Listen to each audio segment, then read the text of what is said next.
sa ano ko future wife. 24,000 lang mo, pwede na tayo magpakasal. Bakit ko parang mas nagagawa yung mas mura yung mga diamonds yun dito kaysa dun sa mga nasa may Chimchacho? Ang next trendy shop na pupuntahan naman natin is yung Longfong kasi yun naman is sikat na bilihan ng mga pabango, mga skincare products.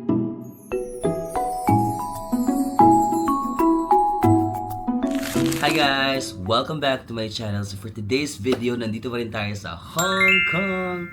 And today is our shopping day. Wow! So actually the reason kung bakit din ako nauna dito sa trip na to is meron pa kasi ako mga kailangan gawin. Like for example, gusto kong mamili ng mga bagay-bagay para sa sarili ko at para sa pamilya ko. So yun yung gagawin natin ngayon. Magbibisita tayo ng mga magagandang lugar kung saan pwedeng bumili ng kung ano dito sa Hong Kong. Actually, yung, di ba nakwento ko dati yung mama ko, inaayos namin yung pangalan niya dun sa birth certificate para makakuha ng passport. Pero unfortunately, nung after ilang months na binalikan namin, hindi pa rin siya okay. So parang yung mama ko medyo na ano siya, disheartened. Nalulungkot siya kasi hindi pa rin naayos yung pangalan niya. Kasi hindi lang kasi yung name niya yung may problema. Ang daming problema like yung name ng parents niya medyo basta hindi nagma-match and ang daming kailangan ayusin. So sabi ko sige, because hindi ko pa nga sila muna masama sa ibang bansa. Sabi ko bibilhan ko na lang sila ng something muna for in the meantime para alam mo hindi naman sila masyadong malungkot. So sabi ko sakto, meron kasi akong trip dito sa Hong Kong. Tapos may mga ni-research ako ng mga pwedeng bilhan ng kung ano-ano. So yung kuya ko nagpapabili siya ng pabango. Di ba sa Hong Kong dito, maraming mga shops na mura yung pabango. So mamaya magbibisita tayo ng mga shops na kung saan makakabili ng mga murang pabango if ever mag-Hong Kong din kayo para magkaroon kayo ng idea. Kasi yung mama ko, wala naman siyang request pero naisip ko, bibilang ko siya ng parang jewelry. Kasi syempre simple lang din naman yung nanay ko pero parang yun na lang yung gusto kong i-gift sa kanya para magkaroon siya ng alam mo yun, something naman na medyo may value, no? Iniisip ko nga kung gold ba kasi, di ba pag gold parang okay rin naman na investment yung gold, parang pwede mo siyang pataas yung value over time. Pero kasi parang yung mama ko hindi rin naman siya masyadong hindi rin siya masyadong ganun. Hindi rin siya masyadong into gold. So sabi ko, ano kayang pwede kong maibigay sa kanya? Eh, nagtatanong-tanong din ako sa mga friends ko, tapos nagtitingin-tingin ako online. Meron nga dito parang sumisikat, di ba, na parang bilihan ng diamonds. Sabi ko, siguro deserve ng mama siguro deserve ng mama ko na bilhan natin ng diamonds. Tapos, yung pupuntahan natin ng diamonds, it's called Top Jewel. Kasi, ano daw siya, parang mura siya, and then, dapat talaga wholesaler talaga sila, technically. Pero kapag Filipinos, pumapayag sila ng parang, kahit patingi-tingi, kahit retail yung gagawin mo, wholesale price yung ibibigay sa'yo. Kasi, Pilipino yung may-ari. Sabi ko, oh my God, loving it. Kumaga, dahil Pilipino siya, tapos napapansin niya na yung mga Pilipino medyo, syempre, napapamahal ng bili ng jewelry. So sabi niya, okay, sa mga Pilipino pupunta sa Hong Kong, parang pumapayag daw sila na na parang kahit patingi-tingi lang, wholesale price pa rin yung ibibigay. So sabi ko, sige, bisitahin nga natin yan kung saan yan. Hindi rin naman ako like super expert sa mga diamonds pa, di ba? Siyempre nag-research din ako ng konti-konti. Pero alam ko meron din sila mga Filipino staff doon. So siguro mamaya magtatanong-tanong din tayo. Pare-pares tayo. Pare-pares din natin malalaman kung wala pa kayo masyadong idea. Magtanong-tanong tayo sa kanila about diamonds. And then sana meron tayong mabili. And depende kung meron tayong makikitang maganda doon. Tapos, maybe tonight, maghahanap din ako ng mga sapatos. May sikat na sapatosan dito sa Hong Kong. It's called Sneaker Street, no? May nakikita-kita din ako sa TikTok. It's called Trendy Zone. So, baka pupunta din ako mamaya para bilhan ko yung sarili ko. Sarili ko, sa aking tatay ko siguro. And then, maybe yung ate ko. I'm not sure kung ano bibigay ko kay ate. Depende. Sige, pag-iisipan natin mamaya. Fit check muna tayo, baka hindi mukhang kapani-paniwalang bibili tayo. Dapat medyo maganda yung pormahan. That's parang, hello, good morning. What's the most expensive you have here? Oh, that one. I just wanna know. I'm not gonna buy. Excuse me. Do you have like sale today? Naghanap pala ng sale. Wait lang, huwag tayo magtanong ng sale, nakakaya. Ang tatanong natin dapat mga relevant questions like, oh, what is the what is the most embarrassing moment? Uy, seryoso na.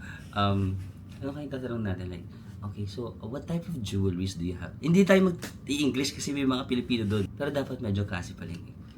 Ate, ano yung pinaka-mahal nyong jewelry dito? For research purposes only, ha? I'm not... Tara na nga, daming nalalaman. Alam nyo guys, jewelries ako ng jewelries. Wala palang jewelries. Jewelry lang. Because non-countable noun pala yun. Buti na lang nalaman natin ngayon pa lang kasi nakakahiya. Mamaya baka magsabi ka, what's the most expensive jewelries you have here? Tapos mga tao. Besh, walang S. Jewelry. Yan lang. Before tayo magsimula, mag-breakfast muna tayo dito sa Holiday Inn Golden Mile. So ito yung kanilang breakfast area. Yan. Meron sila mga cold cuts. Ooh, mga sashimi oh. Yan. Buns. Ay, may prutas. I love it. Yogurt. Salad. Meron din sila mga pastries dito if you like. Tapos, ang kanilang mga ulam. Ito muna. Mga root crops. Wow, root crops. Ano to? Raw food. Ayan. Kung merong raw food, merong raw vlog. Charing. Bacon, I love it. Parang sarap niyan. So, ito yung mga ulam nila guys. Medyo marami namang options. French toast. Ayan. Fried rice. If you also want to avail ng kanilang breakfast, meron silang mga steamed rice and mushroom. Guys, ito na yung breakfast natin. So, meron tayong mga bacon and ham, salad plus rice. Meron tayong mixed fruits, orange juice, and egg. Yan. Maganda rin yung breakfast area nila. Malaki, maliwalas. Right, Vinta? Ham.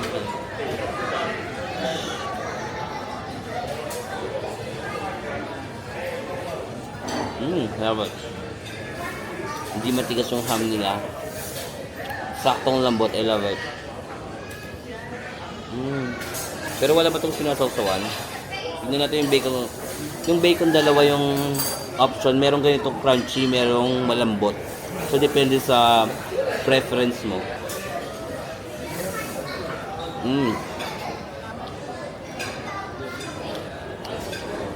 Okay naman, may konting crunch naman. Pero nag-expect lang ako ng super crunchy. Pero may crunch pa rin. Or baka late lang ako nag-breakfast. Cheers guys. Cheers. Boom.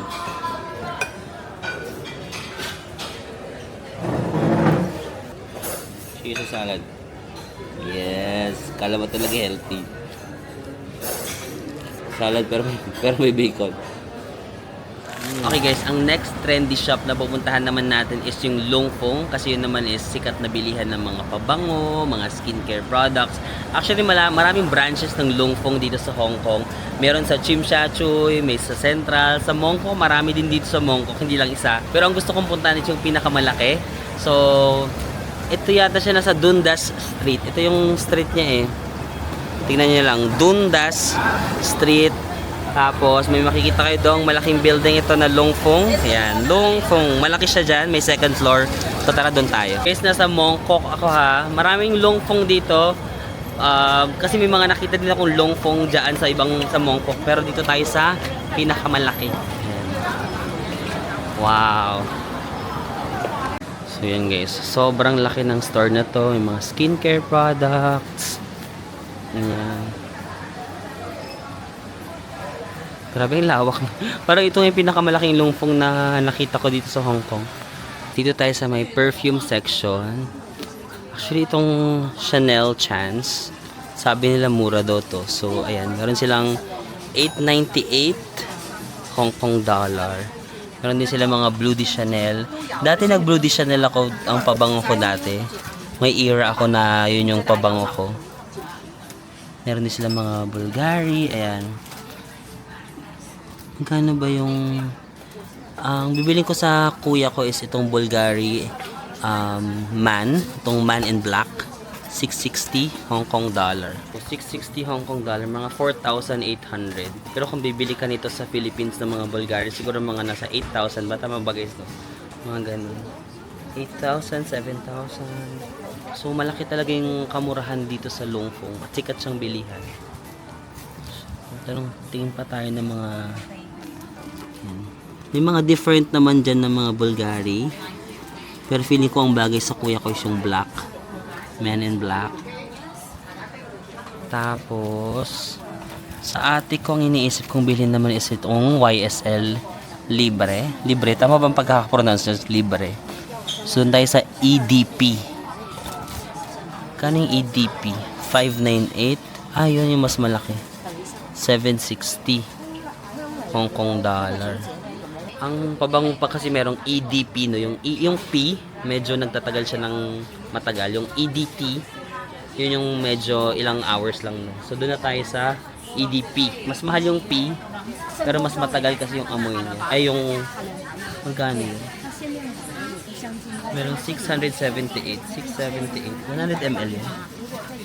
90 ml. Mga 4,900. 4,900 yung YSL Libre. Libre mo kaya pag-pronounce ko Libre. Libre. Kayo na mag-decide. Ang gusto ko is diptyque, pero wala sila nung gusto kong variant. Ito yung diptyque, oh. Maghahanap ako ng papier. Wala sila ng papier. Kaso EDT lang yun. So, iniisip ko kung yung para sa akin naman, mag-try kaya ako ng kakaiba lang. Ito yung Sauvage. Dior Sauvage. Yung EDP. Magkano yung P? Ito kasi yung favorite na pabango ng friend ko si Gian. Hi Gian, miss you. So, ang EDP 880 6.4. Mura na to kasi mga 9K yung Dior eh. So 6.4 880 Hong Kong dollar. Wala kasi sila ng papier. Nag-check na rin ako sa ibang Longfong. Wala sila ng papier na diptyque. So baka mag-try ako ng kakaiba naman. Ang variants dito guys, meron din sila mga Gucci na pabango. Ayan o, kung gusto nyo Gucci. Nasa mga 480 or 550 Hong Kong dollars. Ito nga diptyque kaso wala yung gusto kong variant. May Hermes din sila doon. Ayan, Hermes naman yung area na to.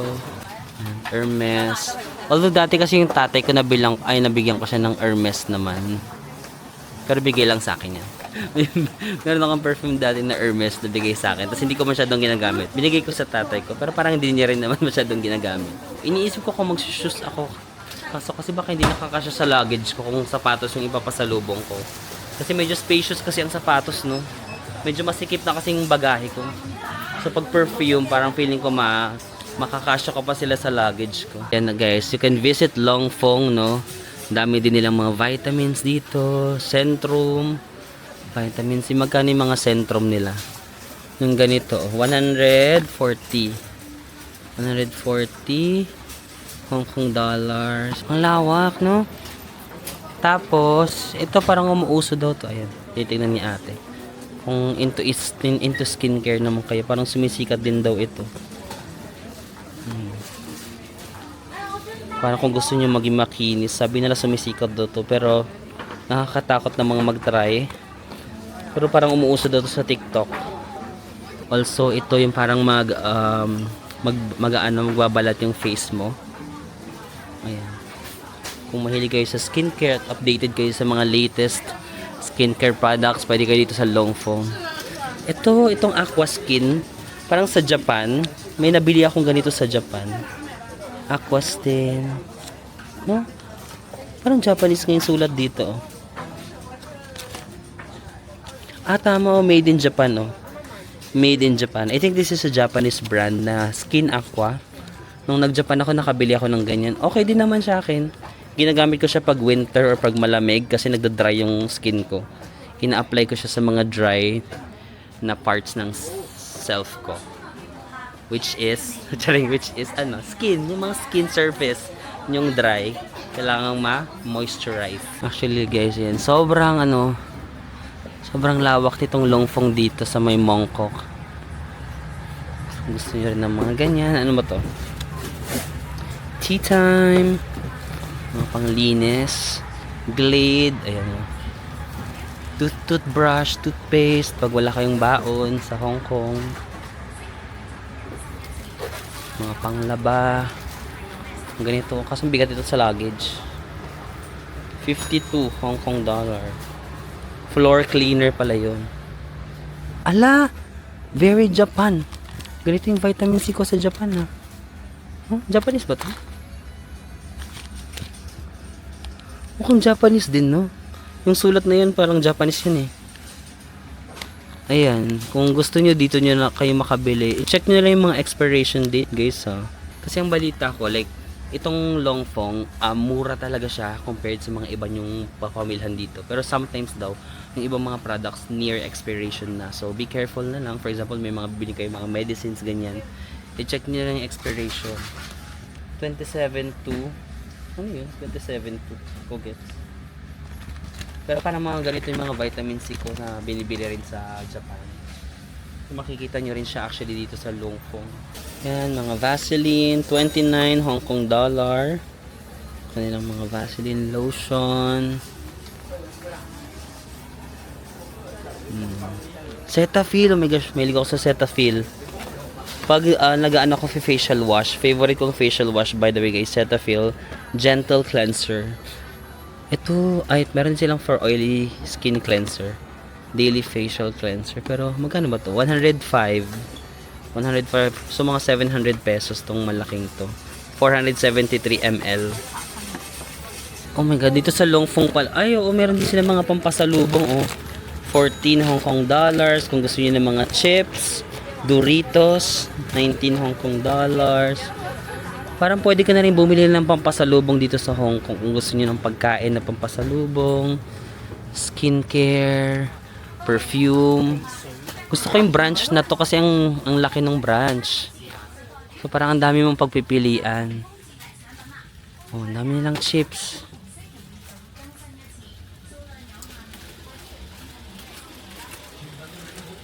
Ang dami mga chips. Kayo na lang yung mamili guys. Pag nagpunta kayo sa Hong Kong, yan.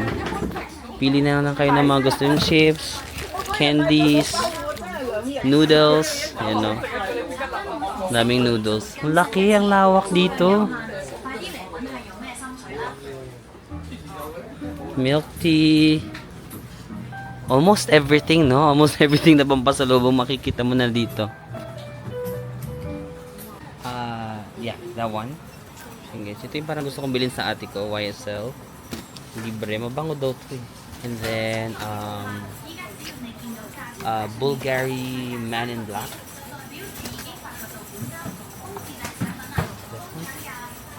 Yeah. How much is that? 660. And then, ito naman guys, para sa kuya ko. 660, 100 ml, Bulgari Man in Black. And then ako, wala na rin kasi akong pabango eh. Gusto ko i-try yung Sauvage, Dior Sauvage, EDP. Magkano yun? 838. Ilang ml? Ito yung sa akin. Although maraming gumagamit nito. Sa common yung amoy, pero gusto ko lang matry for a change. Excuse me? How many ml? 100. Okay, 100 ml. This one, how many ml? Okay, 100 yan. Okay, that. Tatlo muna ako. Okay. Okay, sure. Itong tatlo muna. Hindi ko kasi alam kung anong ibibili ko sa mama ko or sa tatay ko. So, yung sa tatay ko, inisip ko kung sapatos yung bibilang ko sa kanya. Kasi bumili ako ng pabango sa kanya last time. Hindi ko naman kung ginagamit niya yung pabango. Kaso kasi yung luggage ko, nakasya pa ba yung sapatos sa luggage ko? Ano guys, nabili na natin. Ay, sorry, may payong. Pwede kayo magbayad ng cash or credit card. Ako kasi meron pa akong cash. So sabi ko, pwede ko bang ibayad yung cash? Tapos yung kalahat, yung iba, credit card. Pwede. So, nagbayad muna ako ng 1,000 Hong Kong dollar na cash. Tapos yung remaining credit card ko. Pwede nyo rin gawin yun. Ito na yung city mapper, no? So sabi niya, from my hotel, ito Nathan Road na kasi to. Tatawid lang tayo sa kabila, tas doon. So tawid tayo sa kabila, lakad tayo ng konti doon. Nandun, ay doon na pala bus 26. Pero dapat doon tayo sa kabila.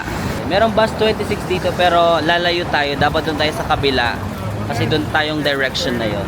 Let's go. Guys, dito sa Hong Kong makikita nyo yung mga parang bus stop. Ayan, tignan nyo na lang may nakasulat 26, di ba ganyan? So bus 26, tapos pipila ka dito. Ayan, sa yellow line. Bus number 26, so dito tayo. Kasi mainit.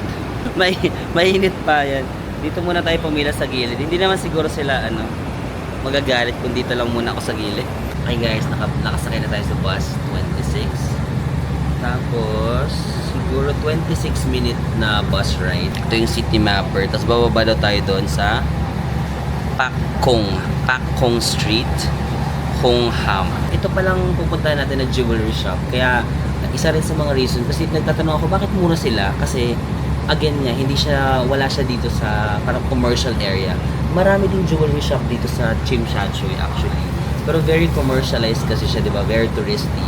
So syempre mataas yung renta nila dito, so may tendency na medyo mas mahal din yung mga jewelry nila. Ito kasi pupuntahan natin para siyang industrial area, so medyo factory price. Kasi syempre mas mababa yung rent nila kasi medyo wala sila dito sa pinaka main center. Kaya kaya nilang ibaba yung presyo. Tapos di ba masahe ka lang na magkano, 7.8 lang. 7.8, 56 pesos. Pero yung matitipid mo naman sa bibili mong jewelry, kasi sabi ng mga friends ko din, almost half of kaya nilang magbaba, minsan almost half ng presyo. Ganito yung bus sa Hong Kong guys. Minsan double decker, pero itong nasakyan ko hindi siya double decker, pero parang harapan kayo.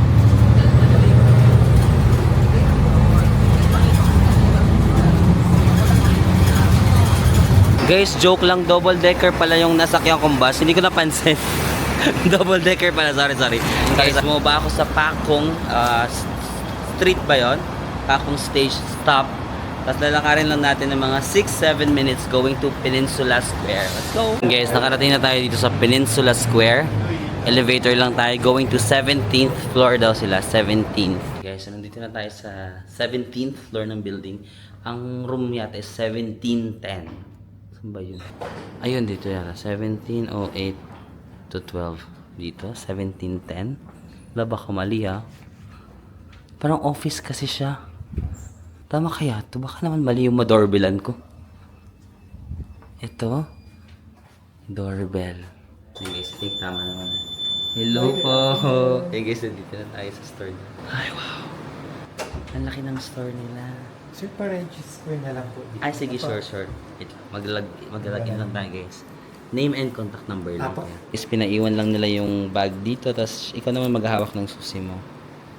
So, ayun, grabe. Ito pala yung office nila dito. Let's go. Daming jewelry. Wait lang. Quick browse muna tayo ng kanilang office.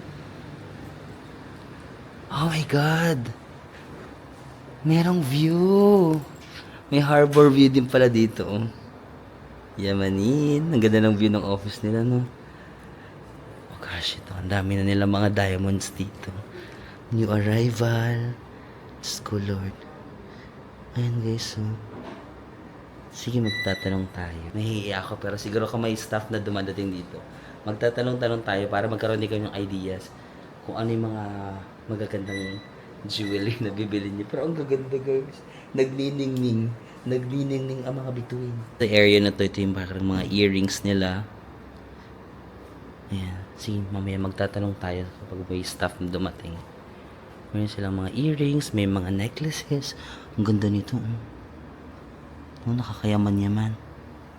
Punta ako dito, sabi ko, alam mo, nakakahiya yata. Buti na lang mga Filipino kasi may ari dito, di ba? Tapos Filipino din yung mga staff. So, hindi nakakaya magtanong kasi Tagalog. Hindi tayo mahirapan mag-English. First gen. Grabe, no? Ito yung kung gusto nyo mga maliliit lang, ayaw nyo lang masyadong kitang-kita. Meron din silang mga ganyan, maliliit lang na diamonds. $268 US. Ayan, may papakita si ate. This one, sir, for example, this one is, pair na po siya. It's 1.80 carats of diamond. 1.8 carats, okay. Color is H. Clarity is BS1. This is cushion shape. It comes with GIA certificate po. It's only for 2,189 USD po. Okay. Anong ibig sabihin ng mga VS1 at 10H? Yung H po natin is yung sa color po. Pang ano ba yan? Pang engagement ring? Pwede rin, sir. Pwede. rin. Kasi parang may lalagyan na ng Will You Marry Me eh. Yes, sir. Tao na lang po yan. Kaya Tao nga. na lang. Baka naman sa nakakanood nito, ito na po yung magtanong. May tanong pa po. Ang daming tanong. Bakit po parang mas nagagawa niyong mas mura yung mga diamonds nyo dito kaysa dun sa mga nasa may chimchacho? Kami po kasi sir, from rough po, kami po napapolish mismo ng diamond. From raw materials, From raw hanggang materials, sa setting, hanggang sa polishing. polishing po. Finishing Sa po. finishing, kami po mismo yung Kayo mismo yung gumagawa from raw materials? Yes, sir. So, kumbaga wala kayong third party na nagpapamak? Factory Yes, sir. po Wala kasi kami kami. supplier na- Factory. Okay, gets. So kami sir dito, we do wholesale po dito sa office. Business to business. Wholesale. If Filipino po, pwede tayo. Ayun nga daw guys, pag Filipino, wholesale talaga sila dito. Pero pag Filipino, dahil Filipino yung may-ari, bias siya. So, binibigyan kayo ng parang, binibigyan tayo ng chance na wholesale price kahit retail, patingi-tingi lang, wholesale price. Yes, sir. And siguro kasi located kayo sa industrial area, Hindi siya so magkano- mas konti yung rent nyo. So, baka maganon din, no? Mas mahal kasi yung mga rent doon, so mas mahal din sila. Nagpa-recommend ako sa kanila kung ano ba yung mga marirecommend nila na pwedeng bilhin for my mom na medyo senior citizen na yung mama ko pero medyo bagets medyo bagets pa naman yun pumorma. Ito yung mga nirecommend nila, tingnan mo. The earrings, sabi nila parang okay daw sa mom yung earrings. So ito yung earrings, this is 1 carat of diamond, 2.10 grams of gold kasi di ba ito diamond, itong parang base niya pala dito is white gold, kita niyo ba? White gold, and then 18k gold din. So this is 564 USD. Tapos sabi nila maganda to kasi medyo elevated yung, kita niyo ba dyan? Medyo elevated siya. So pag nakasuot daw siya sa tenga, medyo mas kita yung diamonds. Yan. Sinay ko na dito, 564 USD na sa mga 31,900. Almost 32k. Pero tignan naman naman. Pero ito rin, meron din isa parang snowflakes na. Parang ako nagla-live selling. Ito guys. May snowflakes. Snowflakes na yung tawag nila dito. Ito naman, mas malalaki kasi yung bato. Tignan nyo. Mas malalaki yung bato. This is 425 USD. Pero tignan nyo, mas malaki yung bato niya. Snowflakes. So, natutorn ako between these two. Pero if gusto niyo naman ng medyo malalaki, yan, meron ditong 1,035 USD. Ayan. Ang laki ng ano niya. Ang daming bato. Tingnan nyo, oh. Alam mo, ending nito ako'y makakabili sa sarili ko. Bili ng iko sa sarili. Pero parang ang puso ko nasa dalawang ito. Parang ganda kasi nito. Yan, parang ito yung napupusuan ko. Kita niyo yan, oh. Kumikinang, no, oh. Pag iganong-ganon mo. Kita niyo, ano, ano. Ay, masyado naman akong OA sa reaction. Baka isipin naman nila. First time nakakita ng diamond. Di ba nagniningning siya? Pero iba yung ningning nito, eh. Ganda. Ito yung isa, yung mas malaki siya. Yung tignan nyo, ang daming bato. Tapos meron pa silang EGL certificate. So, itong EGL certificate, tinanong ko sa kanila kasi di ba merong pinakita sila na GIA. Yung EGL, parang certificate na natural diamonds. Tama po ba? Ayan. So, parang may assurance tayo na natural diamonds talaga yung ginamit nila Totoo dito. po yung Totoo talaga. Kasi nagkalat po yung mga love May mga groom. fake din. Mga love groom, sir. Pero Love diamonds, groom? sir. Anong name sila ng love groom? Man-made po. Okay. Hindi na siya natural, no? So, okay. Binibenta po natin dito, sir, lahat. Natural diamonds. Okay. Lahat ng binibenta doon nila, guys, natural diamonds lahat. So, lahat yun may EGL. Oh, nice. And guys, if ever naman gusto niyo like mga ganitong earrings dangling, so, ito 1529 USD. Pero yan, kung gusto niyo medyo mga paganitong earrings na. Tapos ayun guys, if gusto niyo naman ng ganito, meron din silang pie cut. So, kaya pala siya tinawag na pie, parang pizza, no? May mga pies daw. So, parang, kung titignan niyo, para na siyang isang buong diamond. Ayan. Pero, nakasetting daw to. So, may mga different, ano pala dyan, anong tawag doon? Different diamonds na parang kinumbine-combine niya. Pero pag hahawakan mo siya parang isang buo na lang. So kung for example hindi pa kaya ng budget nyo yung isang buong diamond, kasi syempre mahal yun pag isang buong diamond. Pero ito, meron kayong option ganito, pie cut, malaki na rin siya. Oh. So ang price niya is nasa mga ito, 4,181 US dollar. Meron din silang ganito guys, parang Rosita shape naman. So kung makikita nyo, kita nyo ba dyan? Diba may mga patusok-tusok doon na marami. Ayan. So isa sa mga best seller doon nila ito. Ayan o, 675 US dollar lang. This is your item. Okay. Para-receive na lang po. Signature with overprinted name po. Okay. Okay. Ito na guys, nakabili na tayo ng item para sa mama ko. Thank you so much, kuya. Okay, sa labas makikita nyo pala, meron na sila dito parang logo or tarpaulin, top jewel, 17th floor. Ayan. Kasi ito yung kanilang contact number if gusto nyo magpa-reserve or magpa-appointment ng visit sa kanila. Okay guys, bumalik muna ako sa hotel kasi ang init at syempre, dala na kasi natin ang ating diamond earrings. Baka mawala. Baka mawala. Itago muna natin dito sa hotel. So, ito yung nabili ko guys. Ayan. Tapos meron na rin siyang EGL certification to authenticate na natural diamond. Gawa ito sa natural diamond. So, this is for my mom. Wow, mom! Dati yung tawag ko sa nanay ko, mama lang. Pero ngayon kasi naka-diamond na parang, Mom, here's your diamond, Mom. Charing. Naging social na bigla kasi naka-diamond na. Dati mama lang ngayon. Mom, do you like your diamond? Hey guys, so if gusto nyo rin bisitahin nung showroom ng Top Jewel, ilagay na lang natin dito yung address para madali nyo makita. I think I recommend mag-appointment na lang din kayo kasi baka minsan kasi maraming daw tao dun. Parang nung yung mga stocks nga nila daw dun yung iba na sold out kasi kakatapos lang ng parang jewelry fair dito sa Hong Kong. Tapos isa sila sa mga pinipilahan talaga dito. Like ano sila sa mga Pilipino. Kaya ayun medyo kung gusto niyo magpunta doon, appointment na lang kayo. Andyan din naman yung kanilang contact number. Street. Guys, nandito naman tayo sa Sneaker Street. So basically it's a long street na puro mga sapatos yung tinda. Nike, Adidas, Asics, Vans, lahat ng klase ng shoes. May mga small shops din na ganyan. Pwede natin i-check. Compare nyo yung prices ng bawat isa. Kung saan yung shops na may nagbibigay ng magandang deal. Dito yung mga presyo guys. 439. So mga 3,000 pesos siguro ito no. 539 baka mga 4,000 naman to. Check tayo ng mga yun guys. Marami silang mga sapatos dito. Ang babae, sorry. 594 Hong Kong dollar.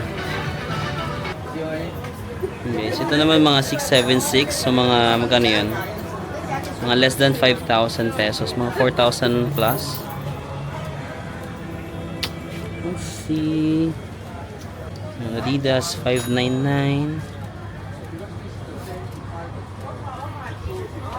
Yes, meron din malaking Nike store dito. Ayan o. Tapos, ayun yung may New Balance doon. Sige. New Balance. May New Balance store din. So, ito na guys. Ito na lang yung bibiling ko sa tatay ko. Actually, ang original price na 949. Pero naging 806 Hong Kong dollar na lang. So, siguro mga 5,000 plus na lang ito. No, ang ganda nga. Gusto ko nga ito para sa sarili ko eh. Pero sige, ibibigay ko ito para sa tatay ko. Pero ang ganda na oh. Ayun guys, nabili na natin yung shoes para sa tatay ko. Mga around 5,000 plus. Tapos, binilang ko na lang din yung pamangkin ko. Meron kasi kami pamangkin na nag-aaral sa bahay. So, kanya na lang tong bag. Puma bag naman. Para lahat, may pasalubong. Walang magtatampo. Actually, nagagandahan ako sa shoes na to. Nagagandahan ako sa shoes na to.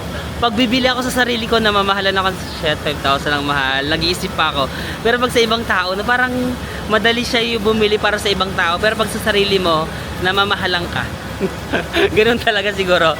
But that's it guys. Maraming salamat sa pagsama sa ating shopping vlog dito sa Hong Kong. Di ba ang Hong Kong talaga, wait lang, ang ingay. Ang Hong Kong talaga sobrang famous siya na shopping district. Dati nung bata-bata pa ako, syempre mahilig ako sa mga tourist spots dito and all that. Pero kapag sa mga next balik mo sa Hong Kong, ang sarap pala mag-shopping dito. Dami mga mura and affordable na original na mga gamit na pwede nyong pagbilhan. Kaya guys, maraming salamat sa pagsama sa akin today. Kita-kita tayo sa susunod na vlog. More Hong Kong vlogs coming up. Bye guys! See you!